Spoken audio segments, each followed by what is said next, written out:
নিঃস্ব অবস্থায় কি দোয়া করতে পারেন একজন মানুষ, এই দোয়াটা শিখে নেন, ইনশাআল্লাহ আপনার জীবনের সমস্ত সংকট কেটে যাবে ইনশাআল্লাহ। আমি নিজেও এই দোয়াটা বেশি বেশি করার চেষ্টা করি।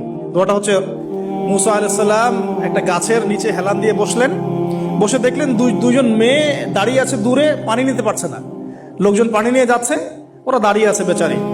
মুসা আলাইহিস সালাম গিয়ে বললেন, কি সমস্যা আপনাদের? এটা নিয়ে আপনারা আবার মেয়েদের সাথে কথা বলার চেষ্টা করেন না, ঠিক আছে? তো মাহারাম গায়রা মাহারাম মেনে চলে। তারা বললো যে আমাদের বাবা অনেক বৃদ্ধ মানুষ, আমরা পানি নিতে পারি না যতক্ষণ না আমাদের কম পানি নিয়ে চলে যায়।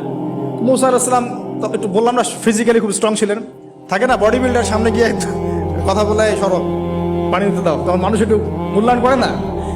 তো মুসা আলাইহিস সালাম এভাবে পানি নিয়ে দিলেন এবং বাছুরদেরকে পানি পান করালেন, করিয়ে গাছের নিচে এসে বসে আছেন।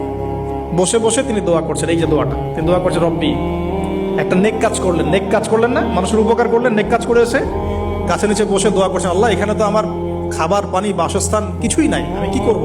রব্বি ইন্নি লিমা আনজালতা ইলাইয়া মিন খায়রিন ফাকির। অর্থ হচ্ছে, হে আল্লাহ, তুমি তোমার পক্ষ থেকে আমার উপরে যে নেয়ামতগুলো দিবে, আমি এর জন্য ফকির হয়ে বসে আছি।